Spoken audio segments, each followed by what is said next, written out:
AJ, how do you feel about the college football world right now? Obviously, we just had Pete Dam on. He came on to tell us historic, huge day. So many questions. We got about 460 days to figure it all out before the 2025 season. He also alluded to the fact that the multi-billion-dollar lawsuit that was coming down certainly expedited some decisions here from the NCAA. Amateurism was a word that they made up to answer for everything that they thought was bullshit happening under their belt. Now that is gone. What are your thoughts on it, AJ? Obviously, Ohio State's going to benefit from this somehow, right?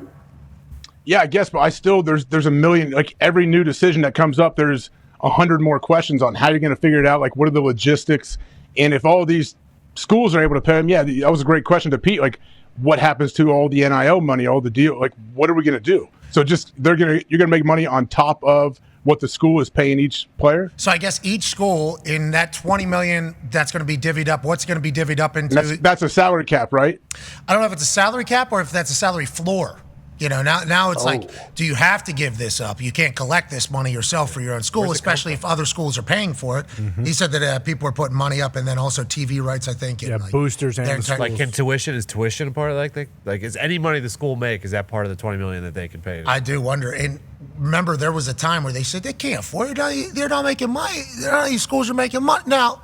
They just built a $750 million facility. Yeah, and the TV deals just went through the roof, too. Yeah, but they're not making money. Remember, we've got to build up a laboratory here on the medical campus that has never been seen before. Actually going to send us to the moon again. Nice. For the first time since 1969. For the first time in NCAA's existence, there has now been an agreement for schools to be able to pay players, which leads to so many more questions. But is that the basis of what took place? And how far into this are we? And how does this end up? Because McGee did an entire speech literally at the beginning of the show saying, if our Saturdays start looking like our Sundays, then what is even Saturday football? And why am I even a fan of it? Which could potentially be SEC fans that are diehard college and other diehard college football fans thinking that. That's their biggest fear. This ruling seems to probably feed that a little bit. Is that where we are? What are your thoughts, and how did we get here, Pete? I'll kind of give you an open slate to kind of run with it. Well, thanks, Pat. Amateurism is dead is the headline. Schools can now directly pay college athletes, which is a huge, huge development just for college athletics in general, and we can't overstate how important that is as a moment. Now, where this all goes, and the details, and who gets what, and is Title IX about, there is still, much like most things in college sports, it's convoluted and confusing. But I just think if, like, your listeners or viewers, obviously, are going to take one thing away today, Pat, it's that Ohio State, starting in 2025, can now pay Travion Henderson. Michigan can now pay Will Johnson, whoever. Now, they won't be there in 2025. But you know what I mean? Like, the star players in college football and college basketball can get paid directly by the school. In the years of sort of indirect payments, we had 3 years of NIL. We had many years of duffel bags full of cash.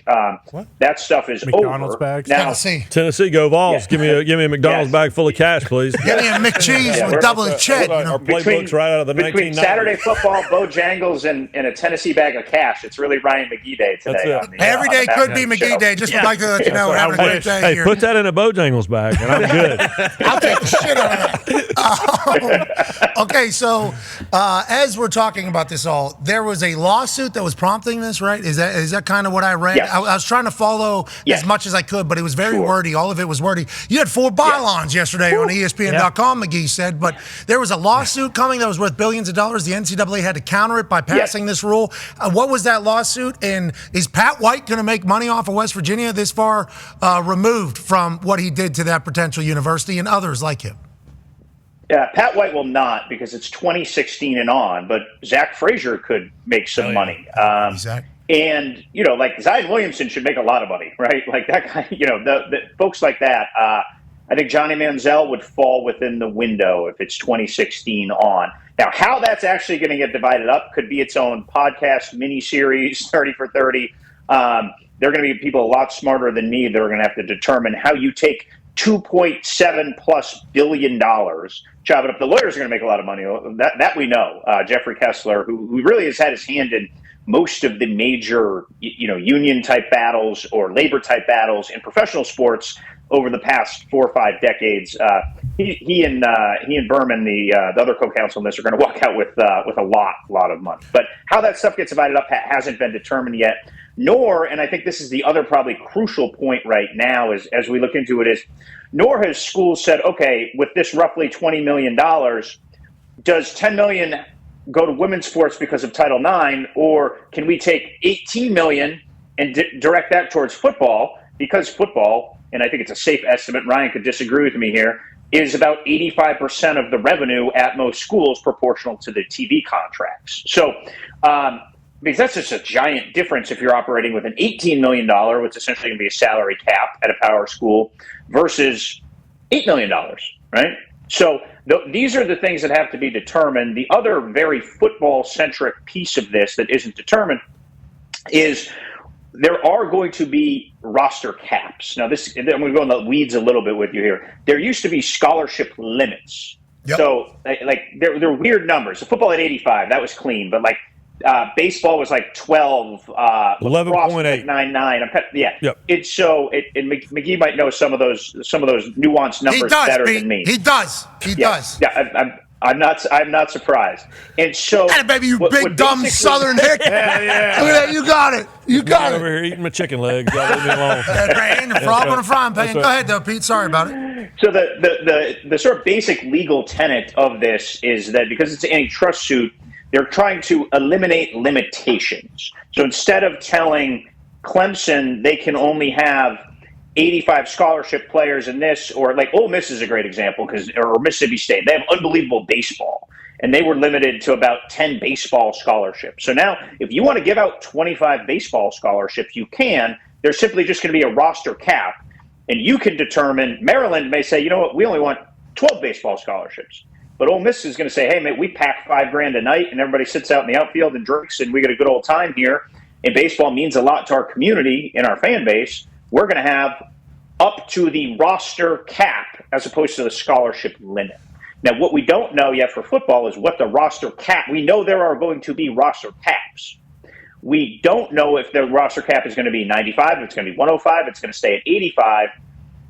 And there is a conversation. I don't think we're going to get there ultimately because it's too important to Saturday football, and I'm a believer in Saturday football. I've heard the McGee pep talk speech, and I'm a believer in Saturday football. Yeah. Walk-ons are a crucial part of Saturday football, correct, Ryan McGee? Absolutely. Good stories, for sure. Who's your favorite walk-on, Ryan McGee? Oh, your favorite walk-on of all time is Baker Mayfield, who walked on 14 different times and won the Heisman Trophy. Just got paid, too, again. Shout out. Your co-host, J.J. Watt, walk-on, right? Yep. Hunter Renfrow caught the winning. So, anyway, Owen don't Schmidt, think we're walk-on. Yeah. Owen Schmidt, great walk-on, great club hat. Yeah, thank you. So he was working at a club, actually, as a security guy. That's what he was doing. Yeah. He was. I would not have misbehaved in that club. Yeah, the head was coming. Yeah, it was fucking big. That was. So I think walk-ons are too important part of Saturday football for them to be eliminated. But there's going to have to be some type of mechanism to put them in because rosters are going to be capped at a certain number, and they may have to have practice squads, something different. So anyway, these are some of the changes that are coming. We just don't know the final answers yet. Okay, last question for me before the boys have some here. So $20 million is what the school is allowed to give out. Now, are boosters still allowed to do the NIL thing? And then all of a sudden, whenever you talk about scholarships, let's say I want to pay Boston Connor here $100,000, but we're going to take $25,000 of that, and that's going to allow for your schooling. So it's actually a scholarship, but it's not actually a scholarship. You're actually making $75,000. You're lucky to be getting it, kid. Thank you. I'm very excited. Thank you for this opportunity. Back in the day when I was there, we had to fucking get loans out at 47% interest rate. I remember so hearing about that. Well, when I had 10 touchdowns this year, I won 175. Oh, we'll talk about that after season. I'm sure you'll come in bitching like this entire generation does, and I'll have to re-recruit you and everything. But you're welcome for this. Can that happen as well? Are the boosters' money still going to be involved in the NIL entire deal? This entire thing, you think? So because the fundamental tenets of antitrust in settling these things are to avoid future lawsuits, you can't just eliminate NIL. And it doesn't make sense to bring NIL in-house, or at least that's not what people think is going to happen. So in a way, how to manage NIL is probably the biggest issue that administrators have right now, because essentially, if you have, just say you have your $15 million salary cap for football, to use a round number, at your run-of-the-mill SEC school, your competitive advantage potentially in a gray area, right? We're used to those for a few decades in college football, comes from NIL. And when you drill down on it, what they're trying to determine, Pat, is what is real NIL and what is like someone going to a charity event for 20 minutes, shaking a few hands, and then getting $100,000. Is that like indicative? So the NIL deal, you are what they'll pay you. That's right. Yeah, exactly. No, and that's fair. So again, NCAA enforcement has been just about as impotent over the years as the NCAA has been in the courtroom, and that's how we got to this point. So having this historic day go forward without an answer for how NIL will be managed and how people are going to oversee it, there's a thought that maybe Judge Wilkin in Northern California has a federal magistrate that creates a bureau to oversee it, just like in the front offices of the NBA and NHL and NFL. There's ways to manage different tampering and things like that. But the NCAA is not a Northern California judge is going to be overlooking. Oh yeah. Oh, college ball. Hey, that's ACC territory up there, man. Oh yeah, you're right. I completely forgot about that. Got to get him a Bojangles, right? Yeah, that's exactly right. So it sounds like there's obviously a lot of questions still. There's just an agreement, like, yeah, you can pay $20 million at this point. Just kind of get this lawsuit off their ass. More questions are going to be coming, though. Here's one from McGee. All right, so Pete, the texts that I'm receiving, and I know you are too, are from administrators at non-autonomous 5, Power 5, Power 4, whatever the hell we're calling it now.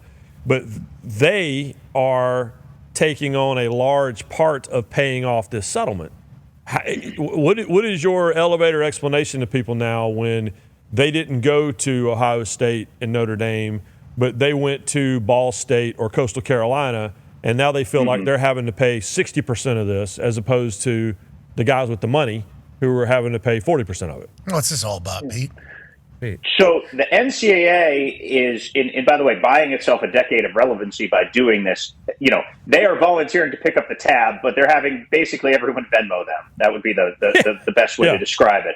But instead of Venmoing them, the NCAA gives an inordinate amount of money to these schools, more than I even knew when I drilled into this last week when everybody started to complain. And rightfully so, by the way. They're not baseless complaints. And so what happens is there's 9 different categories that the NCAA pays all these schools in, and 6 of them are now going to be limited. A lot of that we see manifested through NCAA tournament units, NCAA tournament performance fund, it's called. And essentially, that stuff is going to be, some of that stuff is going to be pared back in order for that to happen. So there's like big numbers that, like, the Big East is going to pay $5.5 million to about $7 million per year, which translates down to $500,000 per school. But ultimately, what the NCAA will tell you is, look, if we don't all pick up the tab here, we're going to lose these lawsuits, fall apart, declare bankruptcy, and have to start all over. And how many people are like, that's okay with us? Did anybody say that about the NCAA? I think you'd get a lot of hands raised on your show for that. That would just be complicated and messy. So they're essentially paying billions, Pat, to avoid paying more billions and risk just sort of a shutdown, a shutdown and restart. And even everyone who's cynical about the NCAA, and they've given us plenty of reasons to be, does have to admit, like, whatever is recreated, there would need to be a governing body. Somebody would have to run all the championships but football. And so the biggest issue here, hey, when you're talking about a governing body and recreating all that and all the, like, impossible tasks that have to be completed with actual humans, in theory, all this shit sounds good. Just like in theory, a player union sounds good. But, like, that is inevitable, right? Players are going to need to have a union at some point with this entire thing, especially if there's a rev share conversation taking place, and then you're negotiating what can be negotiated, what can't be negotiated. But a union for a turnstile, like, you're only there for 3, 4, 5 years, whatever it is. So that's going to be a whole different group. So who's going to be the person? How? Like, a union in theory sounds easy to create, but that's going to be impossible as well. There's a lot of shit that has to get figured out before 2025 when this is instituted. Yes. So kickoff, we're like 100 days from kickoff. I saw the tweets this week. So, yeah, we could say 460 days, right? But to Pete's point, though, and people don't get this.